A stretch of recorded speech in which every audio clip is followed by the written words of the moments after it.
Hello, hello. You're tuned into episode 153 of Nintendo Noise, Flip Screen Games weekly Nintendo podcast.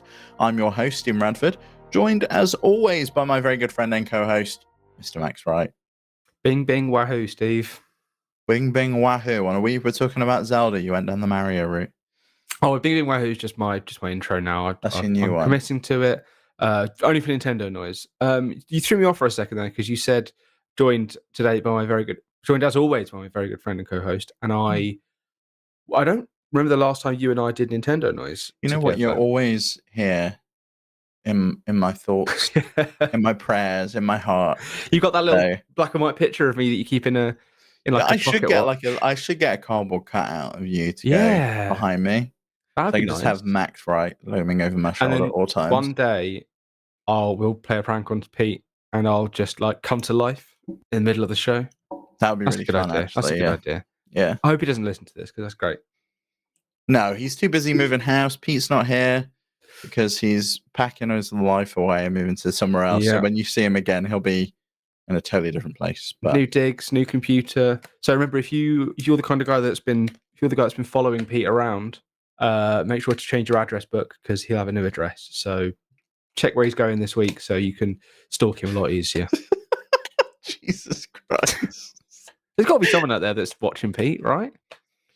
You know, I think it's people on YouTube every week that watch That's true. Pete. That's true. They listen to him. And if you aren't watching it and you are listening to it, head over to our YouTube channel, youtube.com/flipscreengames, where you can watch Pete every week.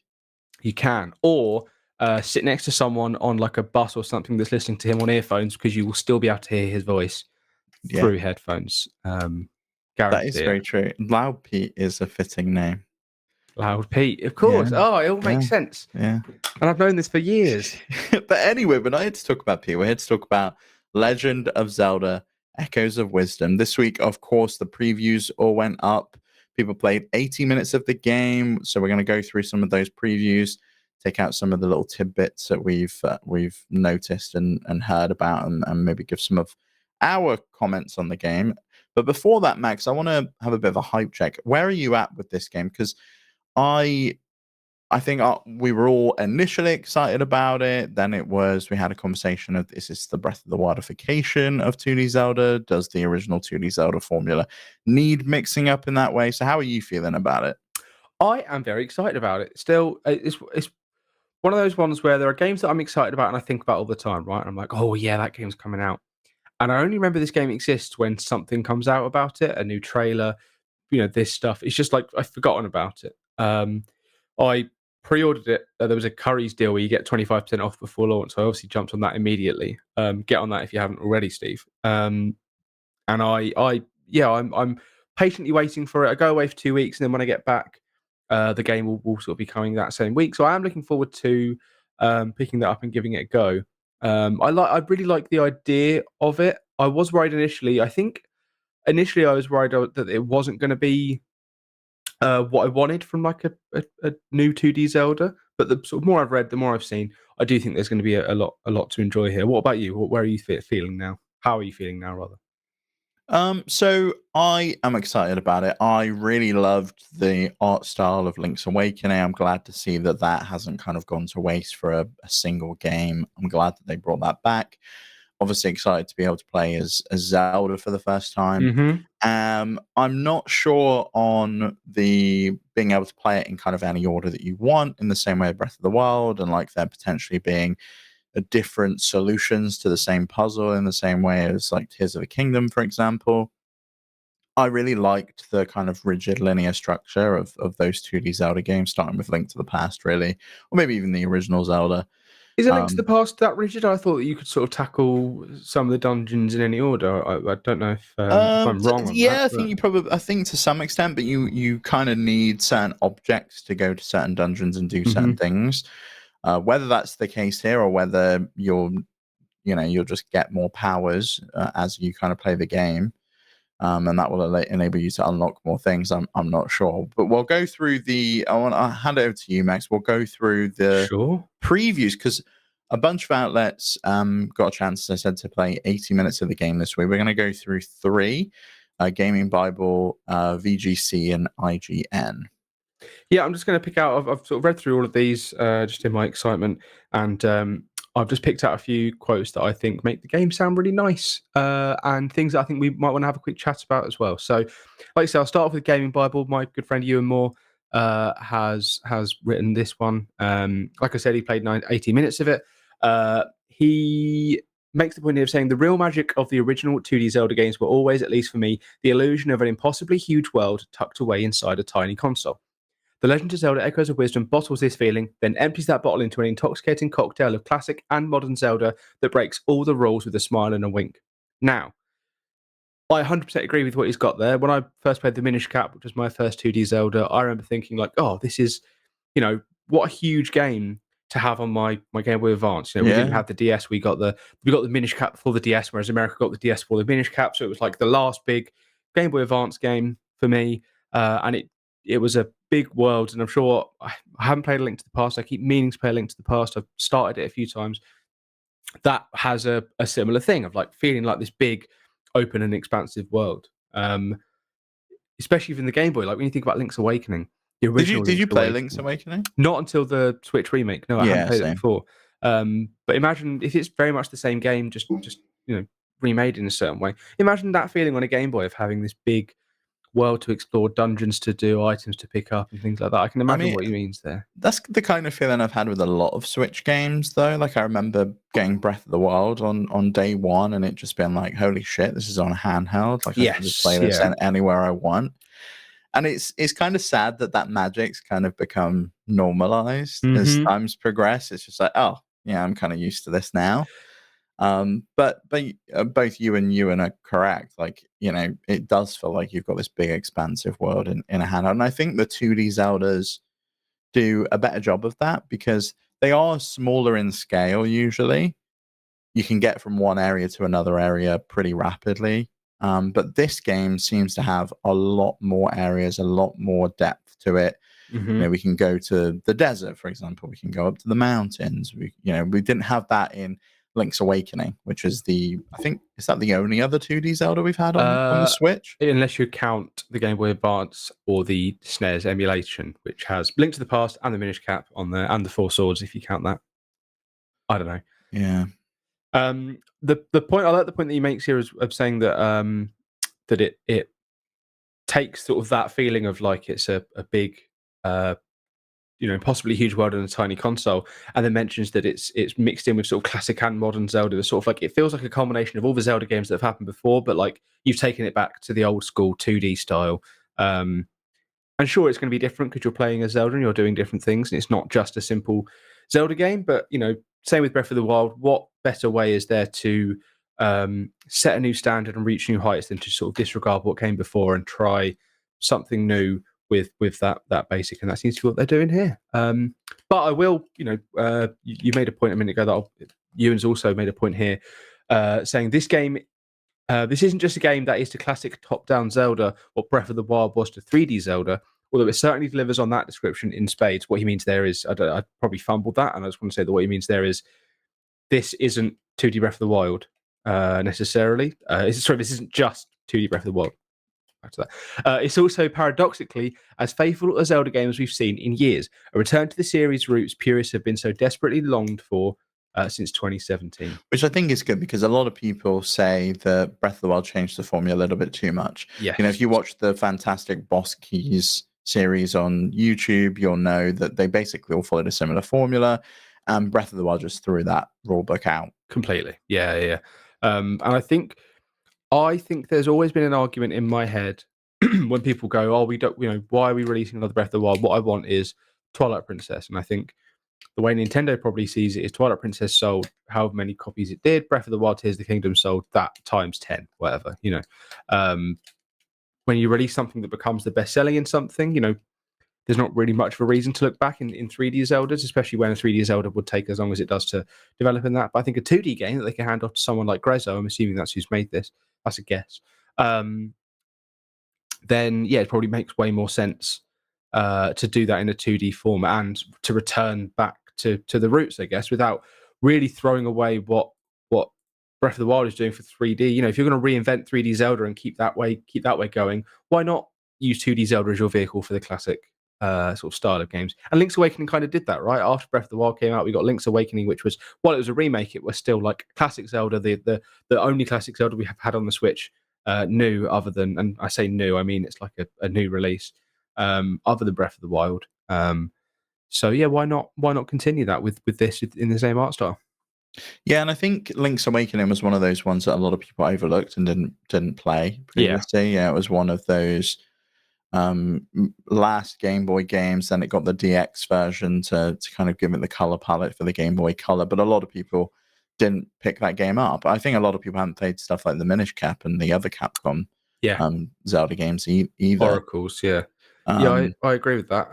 Whenever I talk about Minish Cap with friends of mine or whatever, it's always, again, they're like, oh no, I didn't play that, or they maybe only got to it when it came out on Switch or Wii U, but for me, that was like one of the defining games of the Game Boy Advance for me. Even though it was one of the last ones I played, it was a game I played over and over and over again, and it's still an art style I seek out in I games love that art nowadays. It's style. still, Yeah, it's amazing. It's still like a style of game I want. There was one of the first Kickstarter games I ever saw was like promising to be, we're doing the Minish Cap again with like the similar sort of art style. It looks incredible, and then just disappeared and never happened. I was so disappointed. Um, a Kickstarter that ran off with the cap. There's a I shocker. know. What are the chances of that happening? Sorry, I need to clear my throat. So, Ewan goes on to say, much like Breath of the Wild or Tears of the Kingdom, there's very rarely one set. Oh my god. Let me start that again. Much like Breath of the Wild or Tears of the Kingdom, there's very rarely one set solution to a problem. If you need to cross a large gap, you can summon a handful of beds and make a bridge, or if you found the trampoline echo hidden in the game's first village, spoiler alert, you could bounce your way across. On more than one occasion, I came across an obstacle that had me absolutely stumped before I remembered that this is a game that doesn't play by the old rules. Try the dumbest thing you can think of, and it will probably work. Now, this very much does sound like how I played all of Tears of the Kingdom, all of Oh the yeah. dungeons. It was just like, I what can I cheesed build my that way does it? through that game. Like Of course. I just made ginormous bridges the entire time. It was just Yeah. like, this is all. I'm just gonna stick all this together, and this will do. Yeah. I would make a platform on the floor with one of those weeby wobbles, hit the wobble, and the platform would I go, would and like fling you, yeah. like whatever it was called up into it, where you go through the floor, just that's how I. But my favorite part of Zelda, whenever I talk about Breath of the Wild, I guess, like, I always say, like, when my friends play it, who maybe aren't big Nintendo guys or haven't really played Zelda games, and they're like, I don't get it.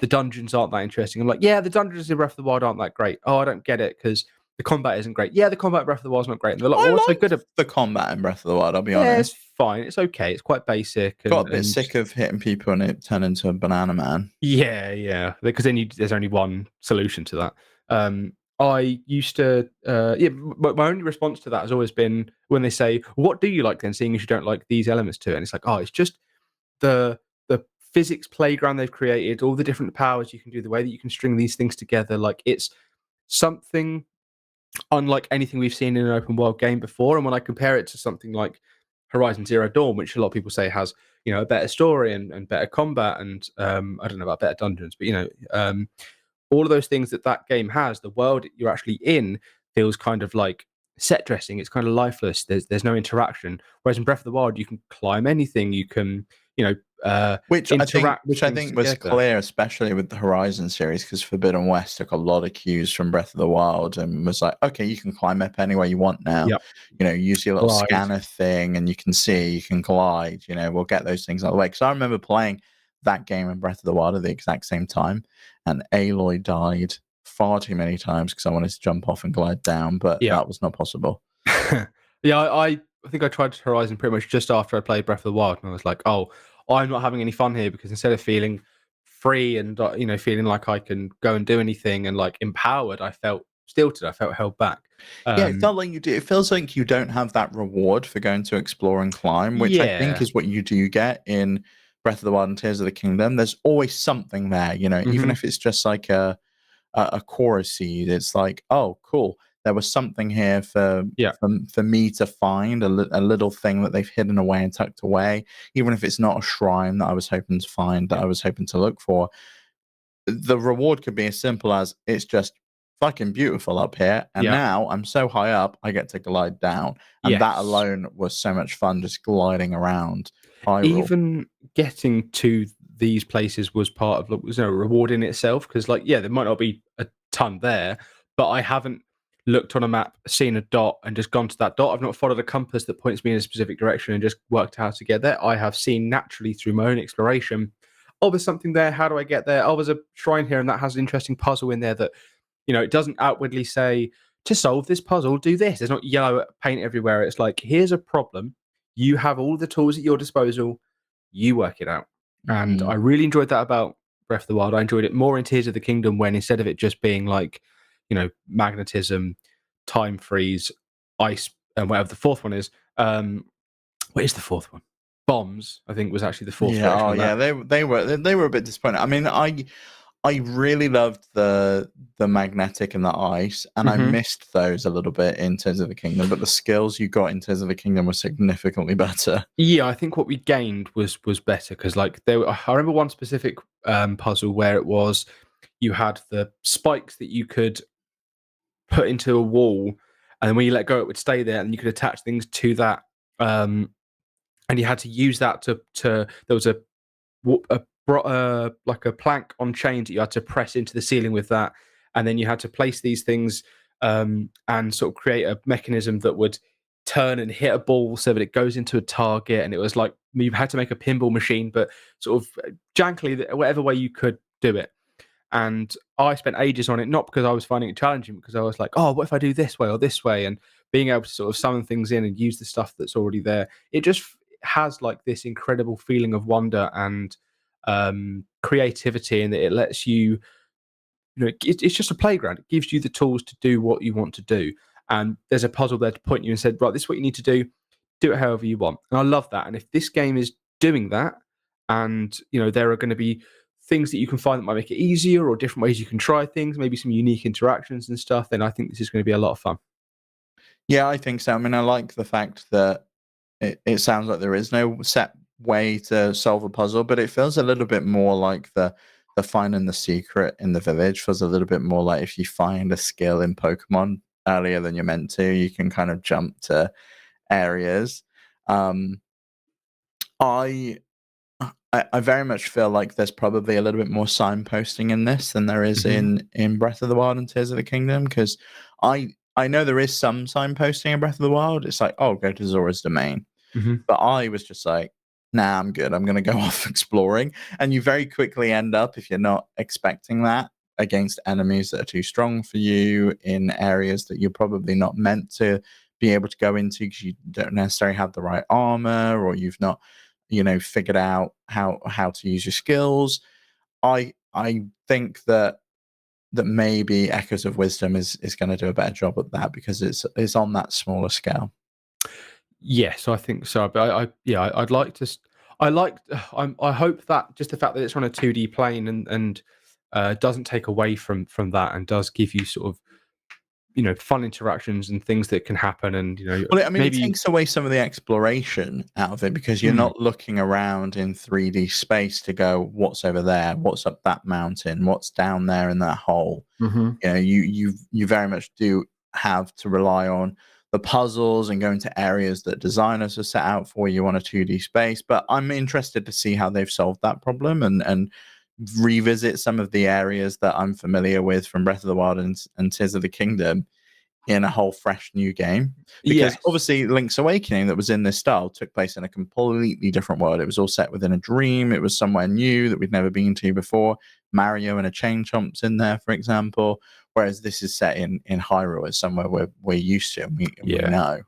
Intended to sort of be a sequel to A Link to the Past, is it? Or is it just so happens that Link's fighting Ganon at the beginning of the trailer? I can't remember if I it's like don't think it's a confirmed. sequel because Link's Awakening is just like he was No, washed in the sorry. I sea and mean, is this a oh, sequel a to Link to the Link to Past. the I Past? don't think that's been confirmed. We don't know Okay. the timeline for Zelda, as we know, is very Oh yeah, higgledy massively. piggledy and all over the place. So I don't think we know that it's been confirmed. Every now when you said Echoes of Wisdom there a second ago, it suddenly made me realise, because you know how we just say, oh, the Minish Cap, or we say, oh, Breath of the Wild, or we say blah blah. there's going to be another 2D Zelda. Like, I don't know what it is about. Like, it just hasn't quite settled in yet for me. I guess that, I said a second ago about how like I am excited about this, but actually it's a new 2D Zelda in 2024. That's very, very exciting, and it's only you saying Echoes of Wisdom like it just rolled off the tongue that really gave me pause there. Very exciting, obviously. I'm just reading these has got me excited today as well. So that was Ewan Moore from Gaming Bible. What a guy. I let him down this weekend and I feel bad about it. RIP to our friendship. I've got the next one is VGC. This is written by Alan Wen.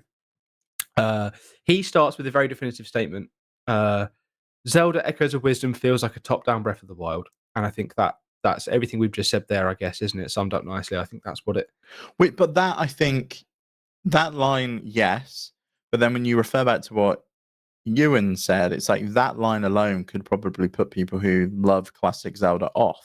Yeah, that's true. Whereas I feel like it is that, but from what Ewan has said, it's more than that. It does have those links to classic Zelda. It does follow some of that format, but brings in those elements from Breath of the Wild and Tears of the Kingdom. Yeah, good point. It can. I guess it could. Someone might read that and go, "Oh, really?" If they didn't like that, but hopefully they would have seen the trailers and been able to sort of make their own decision. Maybe. The BGC, I decided to the quotes I've picked out here are more related to the combat because we didn't really hear a lot of that in what I pulled from Ewan's one. Before I actually start reading these, I was a bit worried about the combat. I don't know what you were thinking, but when I saw that the combat was going to be you get an enemy's echo, then you summon that enemy for a second, it did feel like it was going to be quite hands off, and that, like, in a Zelda game, you walk into a room and there's like enemies bouncing off the walls or whatever, and you go ha ha ha, and you hit them all. Whereas in this game, I was a bit worried that you'd walk in, go, oh, an enemy, press a button, quickly choose the enemy I want to summon. I'll quickly summon that enemy. And I was worried that might that might be a problem for me. And is that the case? Is that how it works? So, Alan Wen has said here that combat does feel like Echoes of Wisdom's weak link, no pun intended. While it's quite fun summoning copies of enemies to fight on your behalf, like Pokemon in real time.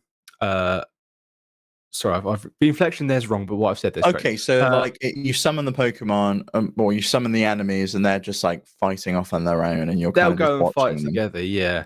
He did. I took a little bit out here where he said that you can summon the smaller enemies like the Keese or whatever, and they're fine, but they're only really once they get here once they sort of die. But the bigger enemies like the Dark Nuts and the Bokoblins or Moblins or whatever, they need they take a lot more power to summon. So you need to spend more energy to summon them, and they can also be quite slow to react. Which sort of makes the whole which is what they're like in the game though, right? Like you see them, they get like you see them in say Breath of the Wild, and you've somehow got their weapon out of their hand, and they're like, "Oh, what's happened?" And they're a little bit stupid. Yeah. He's said here that because they can be slow to react, that it makes them less immediate than just being able to swing a weapon yourself, and I do agree with that. I did see there was the trailer yesterday, and if you're avoiding trailers or anything, then this might be a spoiler. I'd maybe skip 30 seconds in the future. There is an ability you can get where you do basically have the Echo of Link, and you do have a sword and a shield, and you can get involved in the combat. But from these previews, it seems like that's you use it, it's got like a short time for how long you use it for, and then a long cooldown. So it's not like you can just at any time become Link, because that would sort of defeat the purpose. I think it's just like in a pinch, okay, cool, now I'm Link for a second, or I've got the powers of Link, I can slash, I can use my shield, and then when that runs out, you're back to sort of using enemies. Now, one thing I didn't consider when I was when I was initially worried about this combat is that in Breath of the Wild, combat isn't always just swinging your weapon at things. In Breath of the Wild, it can be you set up a bomb, you roll a barrel down something, you set fire to something. There's always different ways. And Alan says here, oh, God, you were breathing in. Yeah, or you one of the things I used to love doing was lifting something metal up in the air and then just squashing them. That was fun. And then in Tears of the Kingdom, you could like build a machine to fling them all the way across Hyrule. Yeah, that was great. Or fun I remember seeing there was a machine I saw that had like doors on it, and it would go around the enemy, close on the enemy, and then just start like barraging with lasers and fire. That was always a lot of fun. Like a torture chamber, he drops on top of them. Really, really fun. People were crazy, man, with that. So Alan says here, in the way that Breath of the Wild is, he says we find novel ways to make use of echoes during combat that produce reactive elements, almost like Breath of the Wild in a top-down form. For instance, we've put down meat echoes that distract a moblin, who we then ambush with a moblin echo, albeit with the hilarious accident that they too get distracted by the same meat. They can also lay down echoes of spiky sea urchins in front of enemies as they're in front of them, and then pursuing enemies run into them and take damage. So you can take, instead of it being a more direct, like, oh, an enemy, I need to attack that enemy with another enemy or something like that, you can trick them and lure them. And I'm sure there's going to be loads of different ways you can combine echoes and combine things, or like set traps and things like that. So you can be more outside of the box about it and sort of take more of a free form approach to it, which I really like the sound of. I really like the idea of that, of combat isn't just hitting something with your sword or doing more damage than the other person. It can Yeah, also me be too. outsmarting the enemy, It's which is because interesting. and it makes sense, right? That's what Zelda would do as a Hmm. character. I think she probably wouldn't be going in there guns blazing with the Master Yeah. Sword. I like the sound of it. This is very much kind of how I like playing Diablo. I like playing as a necromancer. I like summoning Hmm. characters and creatures and kind of just feeling like a hero in the background while they're all off doing what they do. So I've got no real concerns with it. I think maybe when you hear Zelda, oh, I know what kind of combat it's going to be. I'm going to be slamming the A button to swing my sword, and maybe Sword and board. yeah, maybe I'm going to be doing a parry. Maybe in say Breath of the Wild, I can do a flurry and I can go a little bit Hmm. crazy. I think that it's just a different play style, and I think maybe we'll kind of get used to it and we'll probably love it. And I hope that this isn't just the only time that they let us play as Zelda. I hope that they kind of see this as the beginning of something fresh. Not necessarily every Zelda game, but it certainly would be nice to continue that trend. Yeah, be really interesting to see if they sort of, like with Tears of the Kingdom, if they come up with enough ideas here, and then they want to do, maybe they want to do a sequel. They come up with even more ideas, or they take this to another level. We haven't even got this one yet though, but I do, I like to, I do like to think about what's coming next sometimes. Um, to round off what Alan said about this game here, he says we finished our session mostly delighted with what we'd played, with the feeling like we'd barely scratched the surface of what Zelda's tri-rod powers can do, especially in combination with binding. Now, binding is the thing they showed in one of the trailers where you can either bind an object to you so that when you move around, it moves with you. So if it keeps the same distance, and so as long as you move forward, that moves forward. Or you can bind the opposite, where you can bind yourself to an item. So like a moving platform that's out of reach, you can bind yourself to that platform and be moved in space with that, without you Mhm. having to move yourself. So I think, yeah, that's quite interesting as well, because what you could do is you might see an object. You get those enemies that used to like trace the walls and you have to avoid them. If you could bind, like, I don't know, a bomb or a piece of meat or something like that to them, you could maybe lure an enemy out of your way with that. You just run past them, yeah. Yeah, run past them. Yes, there's probably all sorts of ways. It's nice to see that it's not just summoning as well. Like, this binding thing almost feels like, how you've got the ultra hand and then you've got the master hand. No, what was it? Ultra hand, and then what was the other thing you could do in, Super and then the hand. build super hand, whatever it was. I don't know. I can't believe I'm letting you win here. Ultra hand. What was it called? Then there was the building hand. I don't bloody know what it's called. I don't know. Whatever I the just two use auto powers. build after Oh after yeah, a while. I was just like, I can't be bothered with this. I'm just going to use the blueprints. let it do its thing. Yeah, But yeah, it sounds like there's like a good, to being able to combine two things together, I think is way more interesting than just having one, because it sort of doubles the amount of interesting it interactions you makes can you have. think a little bit more. Like you Hmm. can brute force your way through it, or maybe it's a little bit slower to go down the summoning route. But if you want to think and maybe work a little bit smarter, you can do that with binding, which sounds really cool. And I also have a feeling that we probably haven't seen all of the skills and everything that's available yet. I hope that that's not the case anyway, because we obviously did with Tears of the Kingdom, Yeah, but they did keep that big secret of the whole underground level yeah, that we didn't know about. I kind of hope that there's something in here that we don't know about. It would have been really cool to keep the link thing secret, I think. yeah. Well, hopefully there is some more secrets. Maybe you'll finally get your wish of a dead link. Maybe it will finally happen for you. But it's too late Um, now. That ship has sailed. Well, not necessarily. What if he dies in this one? Yeah, it was a prediction that he was going to die Oh, in Tears of the Kingdom. prediction or like dream of yours? It sounds like it was a Dream of dream of mine. yours. Yeah, It just get sounds him like out the way. you hate Twinklink. You just want him dead, and that's fine. Twinklink is probably my second favorite after this Link. Don't know what Toy Link. What do we call this one? Awakening Link. Awakening Link. Don't know. Don't know what type of Link this is. Woke Link. That's who this one Link. is. Okay. We're going to get on to the final preview in just a second, but before we do that, I want to take a moment to thank our Patreon producers for the month of September. They are, of course, Arnold J. Rimmer, Christopher Valens, Gabriel Hasselmeyer, aka Sobi, Snacky Go, Steve Stumpy, Susan Let's Cats and also Boobies, Tyler Dude, Voodoo Vic, and Wakahula. Thank you all so much for your support over on patreon.com/flipscreengames. And if you want to get involved, you can head over to our website, flipscreen.games. That's where you can find all the links, including the Patreon, as well as our Discord, our sister shows, Flip Screen Games podcast, and the Steam Deck podcast. Great shows. All great shows. All great people, really. It's going to be very great people this week. It's just me and you, Max. Yes, the dream team, really. And then I don't know what's happening while I'm on holiday. I don't know what's going to be happening, but hey, it's a fun mystery. But maybe that will have to be it. But for now, let's round off these Zelda previews because the last one I want to touch on, IGN. Everyone knows IGN. Brian Altano is been at IGN for donkey's years, forever and ever and ever.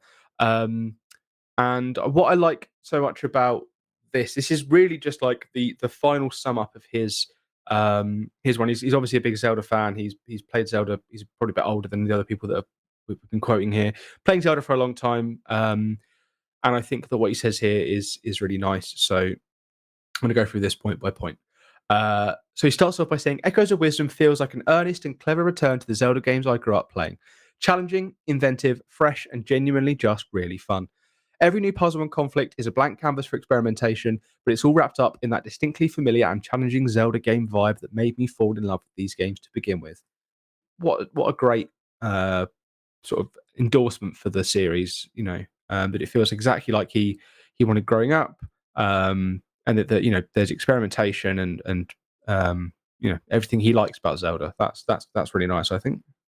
Yeah, I do too. And I think, again, this goes back to Ewan's review that it isn't just Breath of the Wild as 2D. Mm-hmm. There is that special little something that you kind of only get with these 2D Zelda games. And we haven't had a new one in so long. I think the last one was, Link Between Worlds on the 3DS? That was the last new one, yeah. So it's nice. Which is a great game. It's nice to have a new one, though. It's nice, you know. I mean, nice that's like 12 years? Yeah. No, Link Between Worlds came out in 2013, so 11 years. Yeah. Close enough. Yeah, that is a bigger gap than a lot of franchises have. Not that we've had Zelda games, but not new 2D ones, I guess. Brian then goes on to say, it's vintage Zelda mixed with the playful and creativity-based gameplay that younger audiences are used to building their own stories with these days. Love that. It's not pushing that side of things as far as games like Minecraft, Roblox, or even Tears of the Kingdom does, but it's also not rigid and specific with the way it makes you approach it, which I know you said you sort of like the rigidity. But I do, but it can be frustrating at times, and I do think it's an older way of designing games. Like this level of creative freedom that I think we got since Breath of the Wild really has been explored by a number of developers since then, and it's nice to see that crossing over into 2D. I think it sounds like there probably is a little bit of those more rigid rules that we expect from 2D Zelda, but they're not as rigid as they previously were. Mm-hmm. He then finishes off this section by saying, attempting to juggle several of the core tenets of what makes the Zelda game so special to so many people across so many generations and make them all happy is an extremely tall order. He says the longer any franchise, what's wrong with me? The longer any franchise thrives, the more difficult it becomes to please everyone that approaches it with specific expectations. Every fan has a different reason why Zelda is special to them, but so far, Echoes of Wisdom feels like it's taking the best elements of the most beloved, modern, and vintage Zelda games and making them work together in pretty clever synchronicity. Whether they'll get along for the whole trip remains to be seen, but right now it feels like a smart move and a truly exciting way to push the classic side of the franchise towards the future.